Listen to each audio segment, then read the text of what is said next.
Hello, বলেছিলাম না আজকে আমাদের বাড়িতে ৩ জন ভগবান আসবেন, যাদের জন্য ওই ক্যাবিনেটটা কেনা হয়েছিল। আজকে সেই ভগবানদেরকেই নিতে যাচ্ছি। চলুন, আমার বান্ধবীর বাড়িতে আমরা চলে এসেছি। ওরা এইখানে থাকে, এই সোসাইটিতে।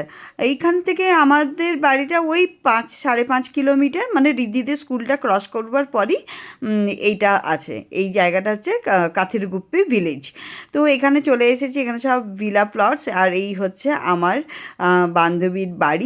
আর কত গাছগাছালি আর কত হচ্ছে ফুল ফুটে আছে দেখুন, তারও ভীষণ শখ এই গাছগাছালির।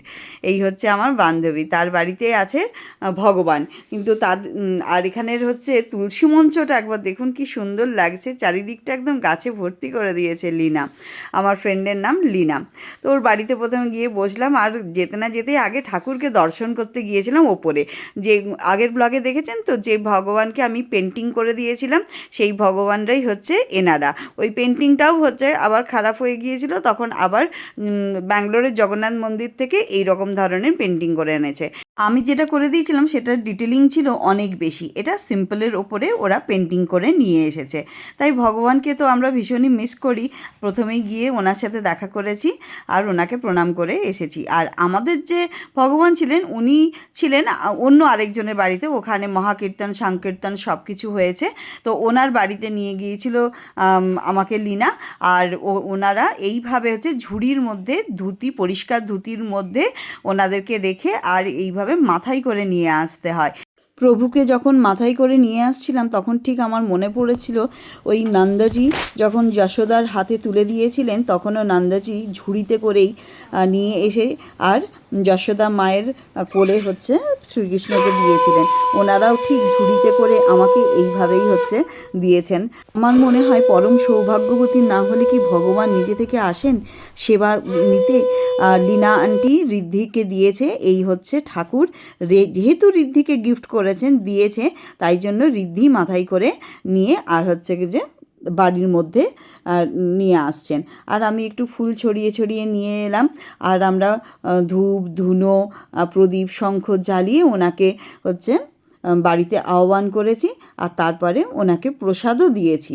প্রসাদে সেদিন তো রাত্রিবেলা 9:30-10টা বেজে গিয়েছিল নিয়ে আসতে আসতে, সেইভাবে কিছু তৈরি করিনি। তো ফল প্রসাদও দেওয়া যায়। তো ওনাকে ঝুড়ি থেকে বের করে আমার ওই যে নতুন ক্যাবিনেটটা, ওখানে গঙ্গা জল ছিটিয়ে ওনাদেরকে স্থাপিত করলাম। আর তারপরে ফুল রেখে দিয়েছিলাম। জগন্নাথ দেবের তো সাদা ফুল ভীষণ পছন্দ, তাই সাদা ফুল রেখে দিয়েছিলাম। আর এখানে জল দিয়ে আর আম দিয়ে ওনাকে পুজো করলাম। কিন্তু যার বাড়ি থেকে নিয়ে এলাম তাদের মন ভীষণ খারাপ হয়ে গেছে। আমাকে রিকোয়েস্ট করেছে, যখন আপনি থাকবেন না প্রভুকে আমাদের বাড়িতে দিয়ে যাবেন, আমরাও একটু সেবা করব। আমি বলেছি কি যে অবশ্যই দিয়ে আসবো, অবশ্যই। আমরা প্রত্যেকেই এইভাবে ঠাকুরকে স্থাপন করে প্রণাম করে সন্ধে জ্বালিয়ে আর সেই দিনের মতন দিনটা শেষ করলাম। আবার কালকে হচ্ছে রথযাত্রা, কাল থেকে শুরু হবে আবার ওনার পুজো পাশা। এবার তো প্রতিদিন হচ্ছে নিত্য পুজো হবে, নিত্য প্রসাদ দেওয়া হবে। প্রসাদের মধ্যে এরকম নেই যে প্রতিদিনই রান্না করে দিতে হবে, যা খুশি দিতে পারো। তো সেটা ফলও হতে পারে, ড্রাই ফ্রুটস হতে পারে, সেটা মিষ্টি হতে পারে। তো এই রকম আর কি। তো আমরা সবাই প্রণাম করলাম। আর আমরা সবাই ভীষণ খুশি যে প্রভু আমাদের বাড়িতে এসেছেন। এরপরে ওনাকে সেবা করার একটা সুযোগ আমরা পাবো।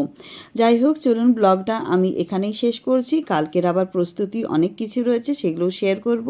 এখনের জন্য টাটা।